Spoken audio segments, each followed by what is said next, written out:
प्रधानमंत्री नरेंद्र मोदी ने भारत के अंतरिक्ष वीर शुभांशु शुक्ला के साथ नई दिल्ली में मुलाकात की। इस अवसर पर हुई मुलाकात में दोनों ही प्रमुख व्यक्तित्वों ने अपने महत्वपूर्ण विचार साझा किए। शुभांशु शुक्ला ने बताया कि किस तरह अंतरिक्ष में उन्हें भारहीनता, सीमित जगह और शारीरिक मानसिक बदलाव से गुजरना पड़ा। उन्होंने खासतौर पर अंतरिक्ष में भारत की मूंग और मेथी जैसे प्रयोगों के महत्व को बताया। उन्होंने कहा कि जहां एक ओर इससे न केवल अंतरिक्ष में खाद्य सुरक्षा की समस्या को सुलझाया जा सकता है, बल्कि भविष्य में धरती पर भी खाद्य सुरक्षा की नई राह खुल सकती है। प्रधानमंत्री मोदी ने कहा कि शुभांशु शुक्ला की यह यात्रा भारत की आत्मनिर्भरता के साथ साथ अंतरिक्ष लक्ष्यों को हासिल करने का पहला कदम है। आप भी सुने क्या कहा प्रधानमंत्री मोदी और अंतरिक्ष यात्री शुक्ला ने इस विशेष बातचीत में। जब इतनी बड़ी यात्रा करके वापस पहुंचते हैं जी सर, काफी कुछ चेंज फील होता होगा। जस्ट मैं समझना चाहता हूँ वो किस प्रकार से अनुभव करते हैं आप लोग। सर जब ऊपर भी जाते हैं तो वहाँ का जो वातावरण है, एनवायरनमेंट है, वो अलग है, ग्रेविटी नहीं है।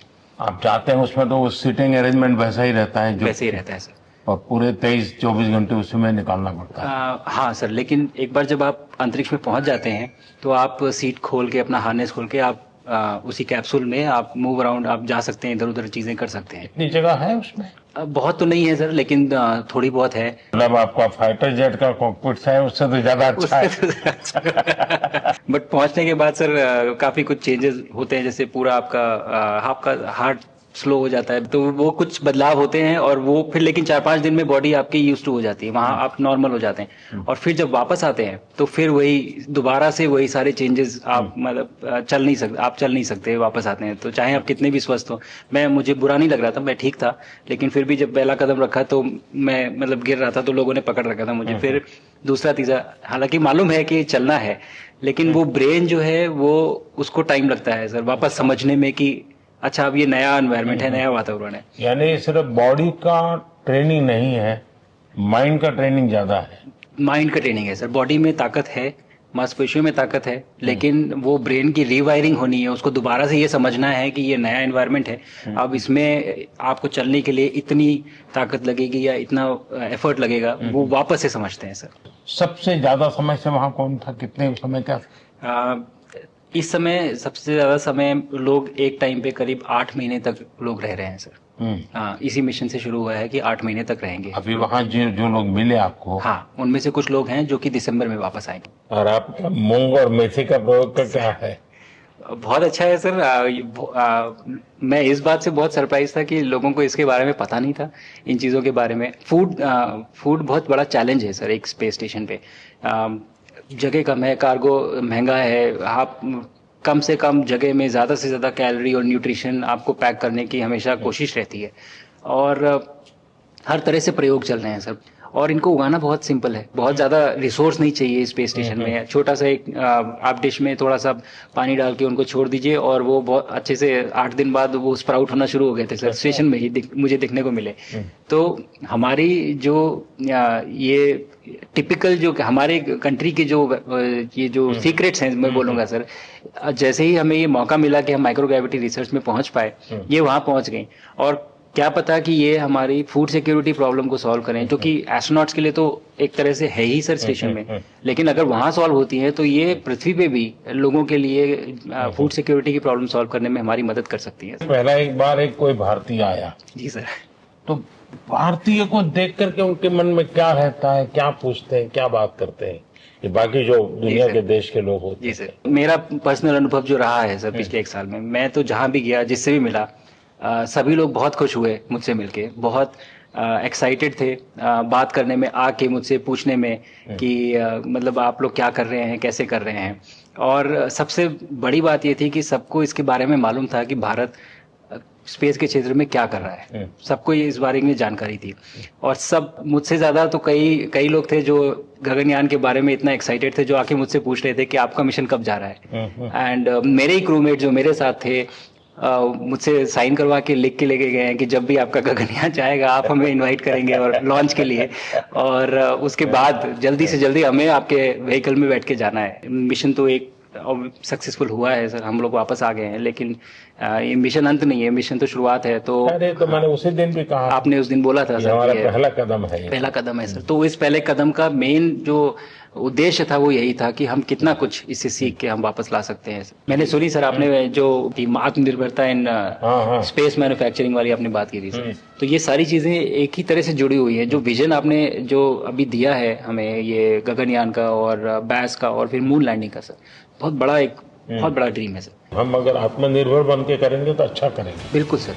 दिल्ली के यमुना बाजार क्षेत्र में आज सीएम रेखा गुप्ता पहुंची, जहां उन्होंने बाढ़ प्रबंधन और प्रशासनिक तैयारियों का जायजा लिया। सोशल मीडिया पर जारी वीडियो में वह स्थानीय लोगों से बातचीत कर उनकी समस्याएं सुनती देखी जा सकती हैं। इस अवसर पर मीडिया से बात करते हुए मुख्यमंत्री गुप्ता ने बताया कि सुबह कुछ समय के लिए यमुना के जलस्तर में बढ़ोतरी देखने को मिली थी और वह 206 मीटर तक पहुंचने की आशंका व्यक्त की गई थी, लेकिन स्थिति इस समय पूर्ण नियंत्रण में है। उनके अनुसार यमुना का फ्लड प्लेन लो लाइन क्षेत्र में होने के कारण पानी यमुना बाजार के इलाके तक पहुंच गया, लेकिन उससे आगे नहीं बढ़ सका। उन्होंने स्पष्ट किया कि दिल्ली में बाढ़ जैसी स्थिति नहीं है और यह जलस्तर का अधिकतम चढ़ाव था और पानी अब उतरने की दिशा में है। प्रशासन की तैयारियों का जिक्र करते हुए उन्होंने कहा कि कंट्रोल रूम से हालात की लगातार निगरानी की जा रही है और राहत और बचाव दल मुस्तैदी के साथ तैनात हैं।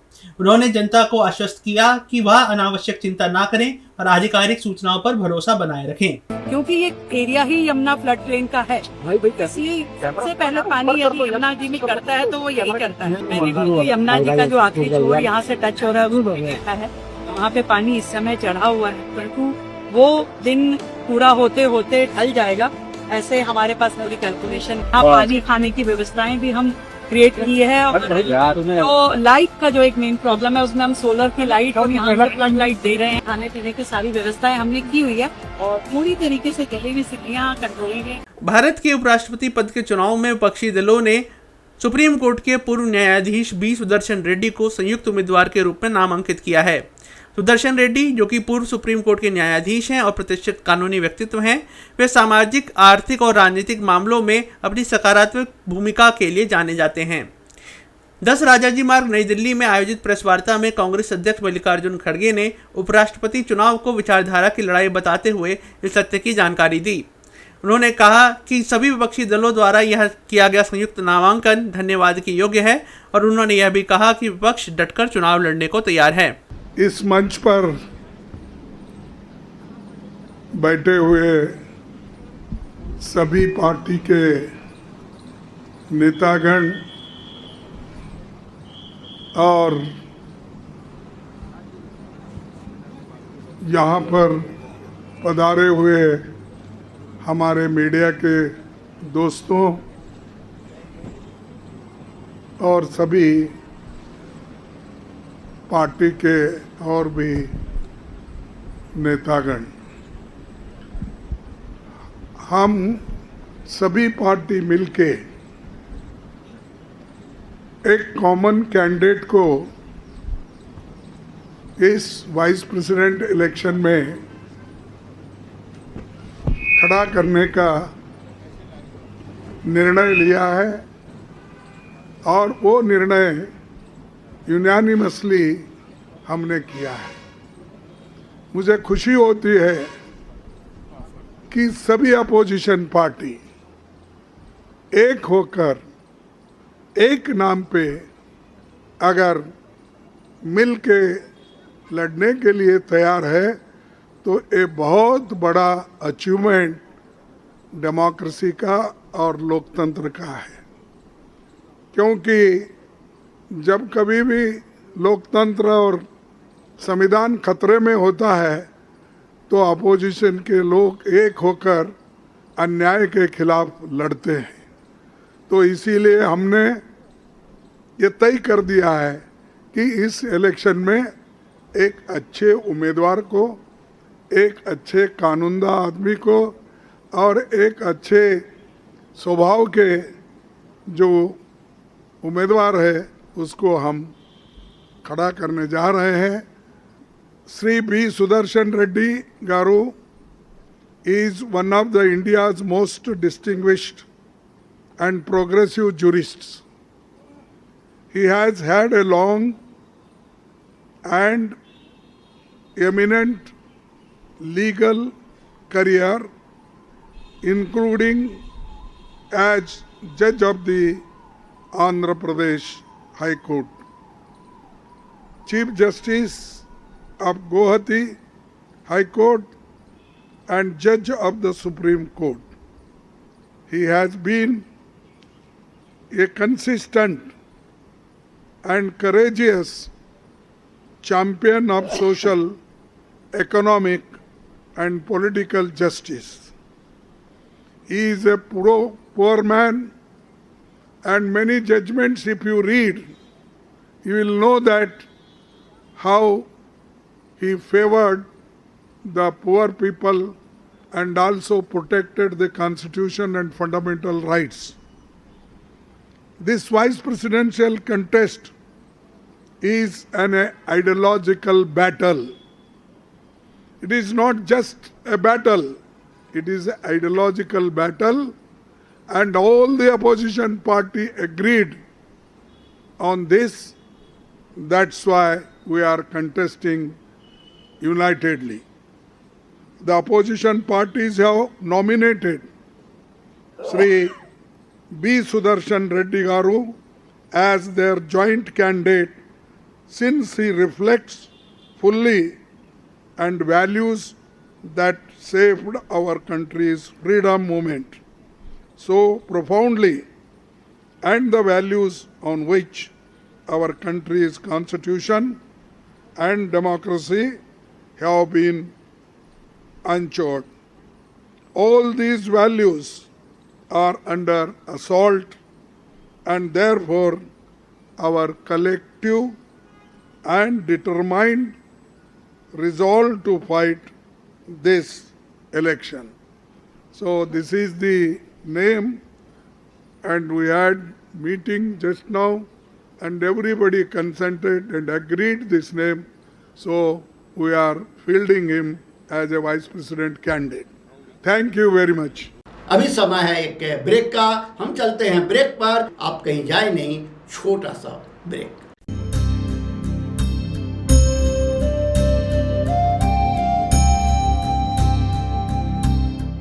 श्रेया फर्निशिंग लेकर आया है आपके लिए होम कलेक्शन, जिसमें आपको मिलता है upholstery fabric, designer curtains, home and office decoratives, carpets and sofa cover कम से कम दाम में कीर्ति नगर में आपके लिए उपलब्ध है।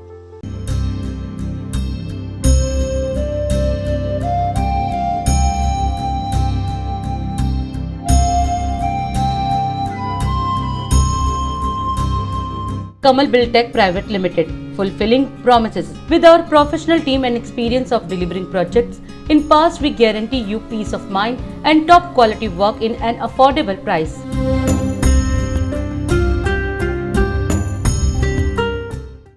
राष्ट्र सर्वप्रथम की बात कार्यक्रम में ब्रेक के बाद एक बार फिर आप सभी राष्ट्रवासियों का स्वागत है। भारत की केंद्र सरकार की कैबिनेट की बैठक के बाद सूचना एवं प्रसारण मंत्री अश्विनी वैष्णव ने आज मीडिया से वार्ता करते हुए सरकार के प्रमुख नीतिगत फैसलों और विकास की पहल को रेखांकित किया। उन्होंने बताया कि सरकार द्वारा 9,814 करोड़ रुपए के प्रोजेक्ट स्वीकृत किए गए हैं, जिसमें बूंदी और कोटा में बनने वाले ग्रीनफील्ड एयरपोर्ट और कटक एवं भुवनेश्वर में बनने वाली रिंग रोड जैसी परियोजनाएं शामिल हैं। उन्होंने कहा कि सरकार देश में विकास की गति को तेज करने, पब्लिक सर्विस को सुधारने तथा विभिन्न सेक्टरों में पारदर्शिता और उत्कृष्टता बढ़ाने की दिशा में संकल्पित है। देश के विकास से संबंधित और क्या जानकारी दी केंद्रीय मंत्री ने इस उत्तर पर, आप भी सुने। टोटल 9,814 करोड़ रुपए के प्रोजेक्ट्स आज सैंक्शन हुए हैं। कोटा, जैसा आप सब जानते हो, इंडस्ट्रियल हब भी है, एजुकेशन हब भी है, और देश भर से छात्र, एजुकेशन से रिलेटेड जितने भी लोग हैं, वो सब के सब कोटा लगातार जाते हैं, चाहे ट्रेन से हो चाहे फ्लाइट से हो। तो कोटा के लिए डिमांड लंबे समय से एक अच्छे बड़े मॉडर्न एयरपोर्ट की डिमांड रही है, और बूंदी और कोटा एक तरीके से करीब करीब आज एक पूरा इकोसिस्टम वहाँ पे बन गया है। एग्जिस्टिंग एयरपोर्ट बहुत छोटा सा है, पुराना है, उसको मॉडर्नाइजेशन किया गया है, और अब एक ग्रीनफील्ड एयरपोर्ट, नया एयरपोर्ट बनेगा, कोटा बूंदी एयरपोर्ट। बहुत अच्छी लैंड है, करीब करीब 20,000 स्क्वायर मीटर की टर्मिनल बिल्डिंग बनेगी, 3,200 मीटर का रनवे बनेगा, 1,000 एकड़ जमीन राजस्थान सरकार इसके लिए फ्री ऑफ कॉस्ट दे रही है, और करीब 1,507 करोड़ रुपए का इन्वेस्टमेंट इसमें आएगा। कैपेसिटी इसकी होगी 2 million passengers, 20 lakh passengers per annum की इसकी कैपेसिटी होगी, और 2 साल के अंदर कंप्लीट करने का टारगेट लेके चल रहे हैं। जमीन ऑलरेडी इसकी आइडेंटिफाई, क्लियर, सारा टाइटल वगैरह सब ठीक हो चुके हैं इसके। तो अब काम तुरंत, जैसे ही आज कैबिनेट में अप्रूवल हुआ है, तुरंत इसमें काम आगे बढ़ेगा। साथियों, 2014 तक भारत के आज़ादी से पहले से भी लेके 2014 तक मात्र 74 एयरपोर्ट्स थे भारत में, मात्र। इन 11 वर्षों में डबल से भी ज़्यादा होके 162 ऑपरेशनल एयरपोर्ट्स हो गए हैं। और पैसेंजर्स हवाई यात्रा के माध्यम से जाने वाले जहां केवल 17 करोड़ के आसपास थे, 16.8 करोड़, वो आज 3 गुने, ऑलमोस्ट 2.5 टाइम्स से ज़्यादा, 41 करोड़ से ज़्यादा एयरपोर्ट में एयर ट्रैवल में पैसेंजर्स अभी हो गए। एयरपोर्ट अगर भारत के नक्शे पे देखो तो करीब करीब हर एरिया में अब एयरपोर्ट्स लगातार बढ़ते जा रहे हैं। दूसरे प्रोजेक्ट पे आता हूँ साथियों, 6 lane access control ring road Cuttack और भुवनेश्वर के लिए। कटक और भुवनेश्वर प्रैक्टिकली ट्विन सिटीज हैं, बीच में नदी है। कटक 5000 साल पुराना शहर है, बहुत ही प्राचीन शहर है, प्राचीनतम दुनिया के बहुत प्राचीन शहरों में से एक है। और भुवनेश्वर नया कैपिटल बना था। प्रैक्टिकली दोनों का एक समागम है, एक बहुत ही अच्छा एक डेवलपमेंट जॉइंट हो रहा है, उसके लिए ये प्रोजेक्ट लिया गया है। कटक भुवनेश्वर दोनों ही आप देखोगे कोलकाता से चेन्नई का जो NH16 है, इसके ऊपर दोनों अवस्थित है। गोल्डन क्वाड्रिलेटरल का जो NH16 का हिस्सा कटक और भुवनेश्वर के बीच में से निकलता है।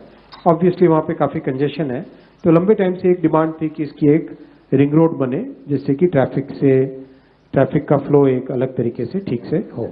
कटक से थोड़ा सा ऊपर टांगी से लेके टुवर्ड्स आटगढ़ लेके नीचे यहाँ पे भुवनेश्वर और खुर्दा को बाईपास करने के बाद में यहाँ पे रामेश्वर एक लोकेशन है, वहाँ पे आके ये जुड़ेगा।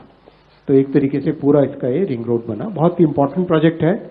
और प्रधानमंत्री जी का जो पूर्वोदय का विजन है कि पूर्वी भारत में अवस्थित हमारे जितने राज्य हैं, उन सब के डेवलपमेंट के, उनके विकास के लिए लगातार जो प्रयासरत हमारे प्रधानमंत्री जी रहते हैं, उसी विजन का ये प्रोजेक्ट भी एक हिस्सा है।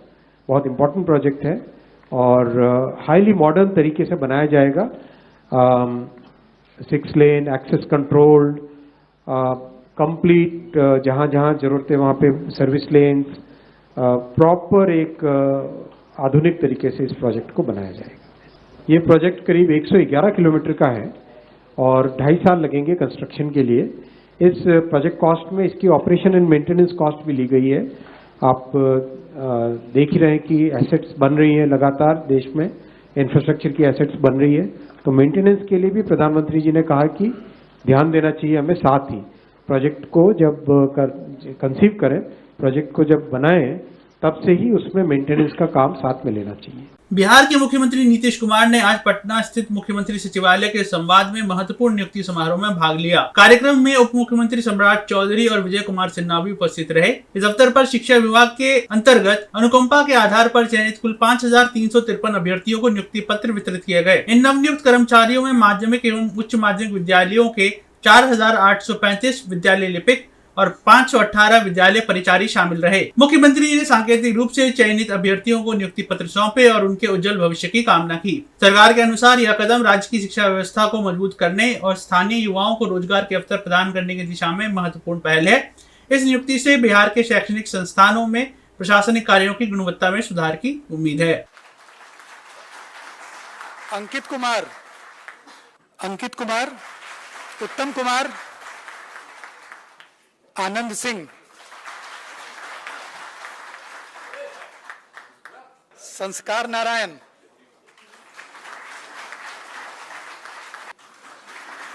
Priyanka Kumari.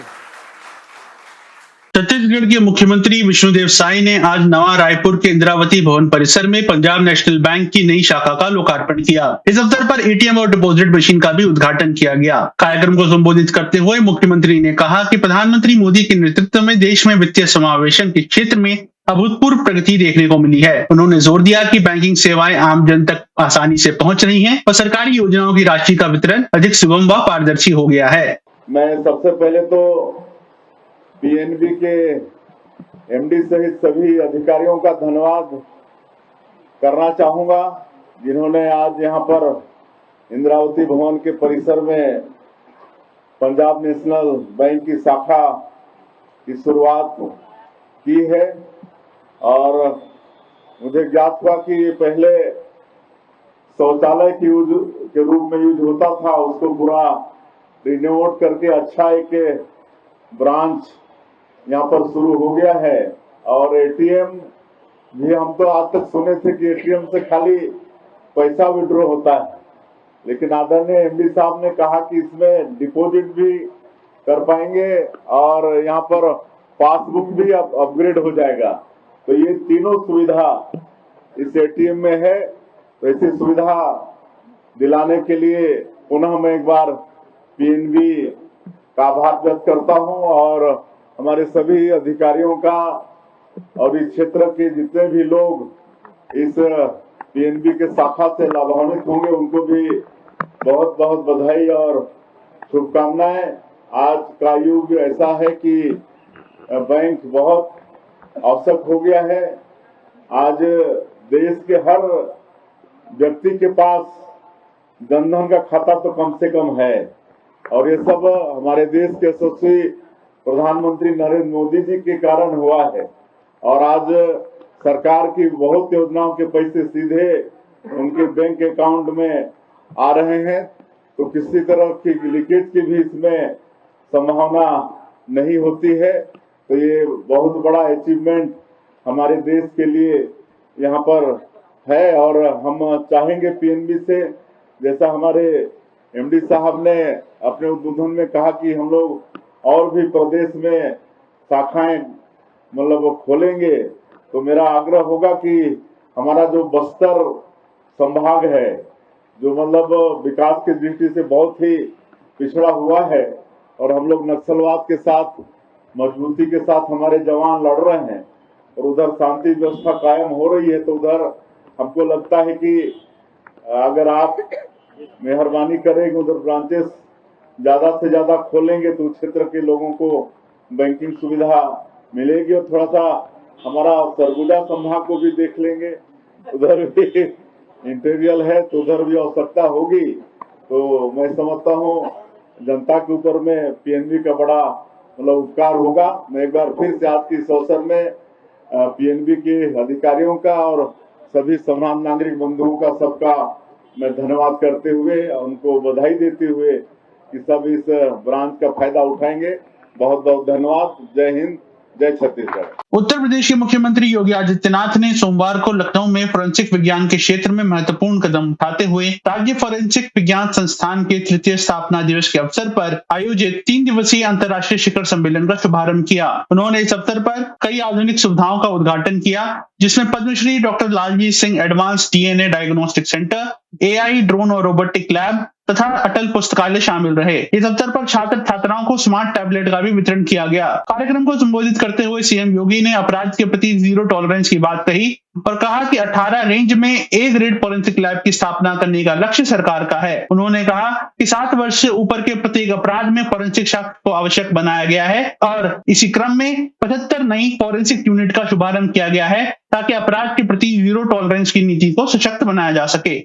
Uttar Pradesh institute of forensic sciences के तृतीय स्थापना दिवस के अवसर पर संस्थान को हृदय से बधाई देता हूं और इस अवसर पर आयोजित इस 3 दिवसीय सेमिनार के लिए आप सभी का हृदय से अभिनंदन भी करता हूं। आज की आवश्यकता नहीं,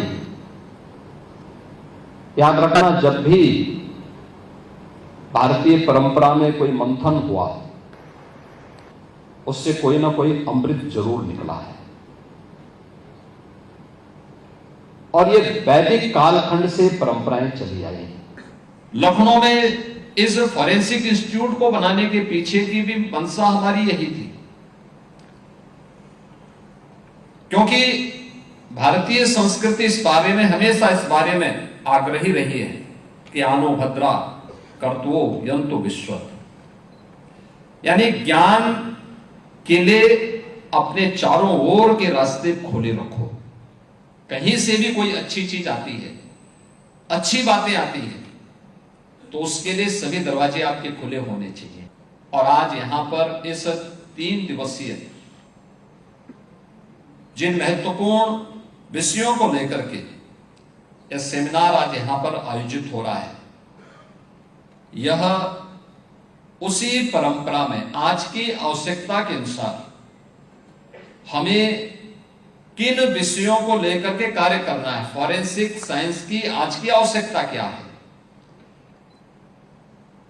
साइबर फ्रॉड से बचने के लिए और नेशनल सिक्योरिटी में उसकी आवश्यकता को ध्यान में रख करके हम कैसे उन चुनौतियों को फेस कर सकते हैं, इन मुद्दों को लेकर के, या फिर उन ड्रोन टेक्नोलॉजी के और रोबोटिक के उसके लाभ और उसकी चुनौतियां क्या हैं, इन सभी मुद्दों पर यहां पर एक किसी नए मंथन को जन्म लेकर के आप वर्तमान की चुनौतियों के अनुरूप समाज को तैयार कर सकेंगे, ये मैं विश्वास के साथ कह सकता हूं। और इसका लाभ न केवल देश की सबसे बड़ी आबादी के राज्य की जनता को, बल्कि यहां की पुलिस फोर्स को भी उसके अनुसार अपने आप को अपडेट करने में मदद मिलेगी। मुझे याद है जब हम आज यहां पर इन सभी मुद्दों पे चर्चा कर रहे हैं, यहां पे पुलिस महानिदेशक उत्तर प्रदेश इस बारे में उन्होंने कहा भी कि फॉरेंसिक की स्थिति हमारी क्या थी उत्तर प्रदेश के अंदर। 2017 के पहले 4 फॉरेंसिक लैब थी, उनकी भी स्थिति जैसे तैसी थी। हमारी जीरो टॉलरेंस एक केवल शासन के वक्तव्यों तक सीमित रह पाता था। अगर समय के अनुरूप शासन को तैयार किया होता अपने आप को, और इसीलिए हम लोगों ने इन पर पूरा ध्यान दिया, इन चीजों पर हम लोगों ने फोकस किया कि हर हाल में उत्तर प्रदेश के अंदर हमारा प्रयास होना चाहिए कि 18 हमारे पास रेंज हैं, हर रेंज में एक ग्रेड की हमारे पास फॉरेंसिक लैब्स होनी चाहिए। हम लोगों ने 12 बना के तैयार कर ली हैं, 6 निर्माणाधीन है। और यही नहीं, जिन जनपदों में 3 नए कानून लागू होने के बाद, बीएनएस लागू होने के बाद जुलाई 2024 से हम लोगों ने इस बात को सुनिश्चित किया कि अब 7 वर्ष से ऊपर के हर एक अपराध में फॉरेंसिक साक्ष्य आवश्यक है। तो इसके लिए केवल एक घोषणा तक सीमित न हो, बल्कि हर जनपद में पहले ही हम एक मोबाइल फॉरेंसिक यूनिट पहले ही वहां दे चुके हैं। और आज हम 75 जनपदों के लिए 75 नई फॉरेंसिक यूनिट का यहाँ पे और भी पे उसका शुभारंभ करने जा रहे हैं। इस 3 दिवसीय सेमिनार में मैं एक बार फिर से इस पूरे सेमिनार के प्रति अपनी शुभकामनाएं देता हूं। आप सभी का हृदय से अभिनंदन करता हूं और विश्वास करता हूं कि आप इन सभी तीनों क्षेत्रों में जो हमारी वर्तमान की चुनौती है, चुनौतियों को सफलतापूर्वक मुकाबला करने के लिए अपने अनुभव का लाभ देंगे और यहाँ के छात्रों को भी और इस फील्ड के विशेषज्ञों को भी अपने अनुभव से लाभान्वित करेंगे। आप सबके प्रति मेरी शुभकामनाएं हैं। धन्यवाद। जय हिंद। और अधिक खबरों के लिए आप हमारे YouTube चैनल दैनिक इंडिया दर्पण को अभी सब्सक्राइब करें और नोटिफिकेशन के लिए बेल आइकन को प्रेस करना ना भूलें।